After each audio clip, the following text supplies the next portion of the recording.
Fala galera, bem-vindo mais uma vez ao canal Eletricamente. Agora falaremos sobre o circuito RLC. Eu já fiz uma videoaula anterior falando sobre o circuito RLC de segunda ordem, ou seja, eu falava sobre o comportamento marginalmente estável, subamortecido, criticamente amortecido e superamortecido.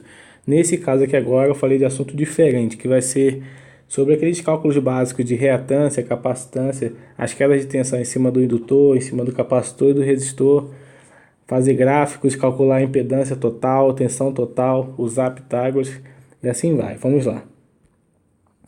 Temos aqui meu circuito RLC sério, à minha esquerda. Temos aqui a minha resistência, a minha indutância e a minha capacitância. E aqui eu tenho na entrada a minha tensão de entrada com o meu ângulo, né? Que a gente tem que ter o ângulo aqui para a gente poder definir algumas coisas. Então vamos lá. Quando a gente coloca um circuito RLC em corrente alternada, essa corrente alternada passa a ter uma frequência. Quando se trata do indutor, ela fica assim, Temos aqui a nossa reatância indutiva, que é igual aqui, 2π vezes F vezes L. Repara aqui, nesse cálculo tem aqui a minha frequência. Então, para que eu tenha minha reatância indutiva, é necessário que eu tenha a minha frequência. Por que eu não tenho reatância em corrente contínua? Porque lá a frequência é zero, logo eu não tenho reatância indutiva. Aqui embaixo, a minha reatância capacitiva, que é 1 sobre 2π vezes a frequência vezes o capacitor. Olha aqui minha frequência mais uma vez. Então, para que eu tenha reatância, eu preciso ter frequência. E o que seria a minha reatância? Ela faz parte da minha impedância, né? É a soma de um todo. Então, vamos lá. Temos aqui em cima o gráfico. O vetor que está para cima, na vertical, é o meu XL, que fica no eixo dos imaginários. E aqui também na vertical, só que para baixo eu tenho aqui o meu XC, que também fica no meu eixo dos imaginários. Aqui na minha horizontal, eu tenho o meu resistor, que fica no eixo dos reais. Então, o que vai acontecer aqui? Uma soma de vetores. Repare, todos os que estão na vertical, eles se subtraem. Então, o que vai acontecer aqui no circuito RLC? A gente sempre vai ter uma diferença entre a reatância indutiva e capacitiva. Primeiro a gente vai ter que ver se um é maior do que o outro. Vamos aqui ao próximo exemplo. Achar a impedância. Primeiro caso.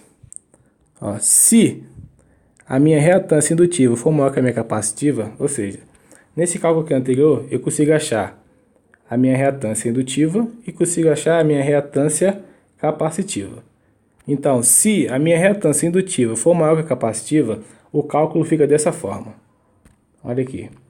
A minha impedância ao quadrado, né, que é a minha hipotenusa, é igual a minha resistência ao quadrado mais a diferença entre XL menos XC elevado ao quadrado. Aqui embaixo, se a minha reatância capacitiva for maior que a minha reatância indutiva, eu vou ter aqui, minha impedância ao quadrado, que é a minha hipotenusa, mais igual a R ao quadrado, que é o meu cateto adjacente, mais a diferença entre o capacitor e o indutor, ou seja, a reatância capacitiva e a reatância indutiva. E repare que aqui em cima é XL menos XC, quando o XL é maior que o meu XC, e aqui embaixo é XC menos XL, quando o meu XC é maior que o meu XL. E temos aqui embaixo o gráfico. Para o meu XL é maior que o meu XC, o meu vetor fica para cima, né? O meu R se mantém aqui na horizontal e eu puxo aqui a minha impedância, certo? Quando eu vou achar meu capacitor, o meu gráfico fica invertido, porque ele é de menos 90 graus. Uma coisa que eu esqueci de falar, aqui no início, a minha reatância indutiva ela é de 90 graus. O que significa isso? Significa que o meu indutor ele atrasa a corrente de 90 graus. E aqui, o meu capacitor, ele é de menos 90 graus. Quer dizer que ele atrasa a tensão de 90 graus. Você pode reparar aqui nesse gráfico, quando eu faço o meu vetor para cima, que eu tenho meu ângulo aqui de 90 graus, que é da reatância indutiva, e aqui embaixo também eu tenho meu ângulo de 90 graus, que é da minha reatância capacitiva. Agora, ângulo da impedância. Olha aqui no gráfico. Já que o meu XL é maior que o meu XC, o meu vetor fica para cima e eu tenho aqui a minha impedância, que seria a minha hipotenusa. ele cria um ângulo chamado θ. Quando o meu XL é maior que o meu XC, então fica assim, ó. O ângulo é igual ao arco tangente da diferença entre o XL e o XC, né, porque o XL é maior, dividido pela minha resistência, certo? Quando o meu XC é maior que o meu XL, o gráfico fica invertido. Então, o que que muda? Fica o arco tangente da diferença entre XC e XL, porque o meu XC é maior, só que a diferença aqui é o que? O sinal negativo. Então, quando eu tiver um XC maior que o meu XL, eu tenho um circuito capacitivo. Então, fica negativo. Quando o meu XL aqui do lado for maior que o meu XC, eu tenho um circuito indutivo. Então, fica sendo positivo aqui. Queda de tensão. Para quem lembra da lei de Kirchhoff, né? Das quedas de tensões, quando o circuito está em série, quando a corrente passa, né? Por cada componente, ela gera uma queda de tensão. Então, a corrente ela é a mesma. Então, temos aqui, ó. Quando a corrente passar pelo resistor, eu vou ter uma queda de tensão em cima desse resistor, que é calculada como a resistência multiplicado pela corrente. No meu indutor, a mesma coisa. Eu vou ter uma reatância indutiva, por causa da frequência, multiplicado pela minha corrente total. E no meu capacitor, da mesma forma. Minha capacitância multiplicada pela corrente total, eu vou achar a minha tensão em cima do capacitor. E como é que eu acho a minha tensão total do circuito? Que é essa tensão aqui de entrada aqui, ó. A minha tensão ao quadrado, né, que é a minha hipotenusa, ela é igual à minha tensão em cima da minha resistência, que é o meu cateto adjacente, mais, agora eu tenho que fazer aqui a diferença entre a tensão no indutor e a tensão no capacitor. Isso se a tensão no meu indutor for maior do que a tensão no meu capacitor, mesmo caso da impedância. Se um for maior que o outro, a gente tem que fazer a diferença. E aqui embaixo, a minha tensão ao quadrado, que é a minha hipotenusa, é igual à minha tensão em cima da resistência, que é meu cateto adjacente, mais a diferença entre a tensão em cima do capacitor e a tensão em cima do indutor. No caso de a tensão do capacitor ser maior do que a tensão do indutor, que é o oposto da de cima. Ângulo da tensão. É o mesmo caso da impedância. Se a minha tensão em cima do indutor for maior do que a do capacitor, o vetor fica para cima, certo? E eu posso achar aqui um ângulo θ. Esse ângulo é o quê? Arco tangente da diferença entre a tensão do indutor e do capacitor dividido pela resistência. Lembrando que, já que é vetor para cima, fica positivo aqui. Já que no caso, se a tensão do capacitor for maior do que a tensão do indutor, o vetor fica para baixo. E o meu ângulo eu acho como? Arco tangente, aqui o sinal de negativo, que nem a gente acha lá na impedância, é igual a diferença do capacitor e do indutor, né? As tensões ficam em cima dele, dividido pela minha resistência. Então é bem simples. Agora deixa eu fazer aqui um exercício. A gente tem que achar a reatância indutiva, a reatância capacitiva, a impedância total, achar a corrente total, a tensão em cima do resistor, a tensão em cima do indutor e a tensão em cima do capacitor. Então vamos calcular aqui. Primeiro passo. Achar o meu XL. XL qual é a forma? 2 vezes π multiplicado. Qual é a frequência? Olha aqui, à minha esquerda tem aqui a frequência de 60 Hz e tem aqui uma tensão de 150 volts com um ângulo de 0 graus. Então qual é a frequência? 60 Hz. Multiplicado pela minha indutância, que é 1,5. O total da minha reatância indutiva vai ser de 565,48 ohms a 90 graus. Porque ela está atrasando a corrente de 90 graus. Aqui no meu capacitor, a reatância capacitiva é igual a 1 sobre 2π multiplicado pela frequência, multiplicado pelo capacitor, que é 250 microfarad. Isso aqui vai dar um total de 10,6 ohms a menos 90 graus. Lembrando que é minha reatância capacitiva, que ela vai atrasar a corrente, a tensão de 90 graus. E agora a gente tem que calcular a nossa impedância total, que é igual a quê? Raiz quadrada de a minha resistência aqui, ó, de 15 ohms, Então fica 15 ao quadrado mais a diferença das duas reatâncias. Vamos ver qual que é maior. O meu XL é 565 e o meu XC é 10,6. Então quem é maior? O meu indutor. Então fica 565,48 menos 10,6.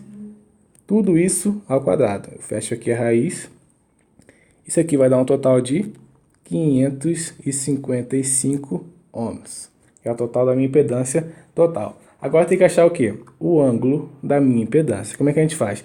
Já que o vetor ficou para cima porque a minha reatância indutiva é maior, então aqui, ó, o ângulo é igual ao arco tangente de quem? Da diferença entre a minha reatância indutiva e da capacitiva, de 10,6. Tudo isso dividido pela minha resistência de 15. Qual que vai ser o meu ângulo aqui? 88,45 graus. Agora que eu achei aqui o meu ângulo de 88,45, a gente vai ver como é que fica o gráfico. No meu gráfico eu vou ter aqui, ó, um gráfico grande, um vetor grande da minha reatância capacitiva, que é de 565. Vou ter aqui um vetor pequeno de 15, que é a minha resistência. E para baixo, eu vou ter aqui um pequeno também de 10,6. Aqui é 565,48. Aqui é o meu XL, aqui é o meu XC, aqui é o meu R, certo? Agora eu vou fazer a resultante disso. Eu vou ter um vetor grande, com resistência pequena. Aqui vai ser 15, e aqui vai ser um total de 554,88. De onde sai esse valor? Eu subtraí o meu XL do meu XC. Dá 554 com o vetor para cima. E aqui a minha hipotenusa, né? Meu ângulo deu, deixa eu puxar ele aqui, 88,45 graus. Esse aqui é meu ângulo, né? Que dá para botar aqui é pequeno. Então ele é quase 90 graus, né? Quase na vertical. E a minha impedância aqui, que eu vou botar de vermelho, ela deu 555 ohms, que é a minha hipotenusa, certo? Então fica dessa forma. Agora a gente vai achar a corrente total. Como é que a gente vai fazer aqui, ó?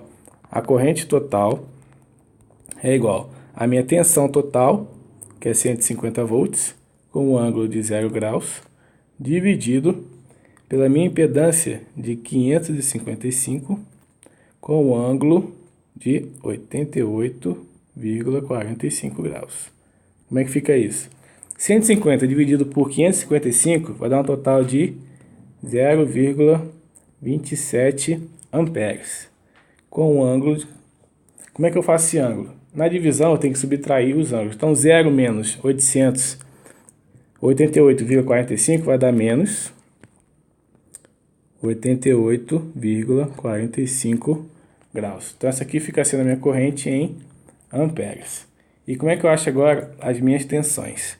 Ó, a minha tensão em cima do resistor vai ser o quê? A minha corrente de 0,27, o ângulo dela, menos 88,45 graus, multiplicado, né, pela minha resistência, que é o quê? Que é de 15 ohms. A resistência ela não tem grau, então bota aqui que é zero.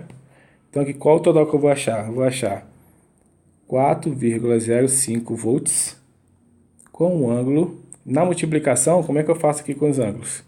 Eu somo. Então, menos 88,45 mais zero é o próprio, né? 88,45 graus. Isso aqui em volts. A minha tensão no indutor, ela vai ser a minha corrente, 0,27, meu ângulo 88,45, multiplicado pela minha reatância indutiva, que é o quê? 565,48, e o ângulo dela aqui é de 90 graus, porque ela atrasa a corrente de 90 graus. Isso aqui vai dar um total de 152,67 volts. E aqui o ângulo vai ser o quê? Eu tenho que somar menos 88,45 mais 90. Eu vou achar 1,55 graus. Agora eu tenho que achar a minha tensão no capacitor. Mesma forma. 0,27 que é a corrente, o ângulo de menos 88,45 multiplicado pela minha reatância capacitiva, que é 10,6, e o ângulo é de menos 90 graus. Isso aqui vai dar um total de 2,86 volts, e o ângulo, já que a multiplicação tem que somar. Então, menos 88,45 mais 90 vai dar menos 178,45 graus. Isso aqui em volts. Então, eu achei a minha reatância. Deixa eu botar aqui para branco. Achei minha reatância indutiva, a capacitiva. Achei minha tensão total. Achei o ângulo da minha impedância. Botei aqui o gráfico, né, o gráfico final que ficou aqui da minha impedância. Achei agora aqui a minha tensão total. Achei minha tensão. Minha tensão não, aqui é minha corrente total. Tensão no resistor, tensão no indutor e a tensão no capacitor. Então esse é um exercício básico de circuito RLC, sério. E quem gostou, curte aí, se inscreva no canal. Qualquer dúvida, faz aqui no comentário que eu vou responder. Valeu!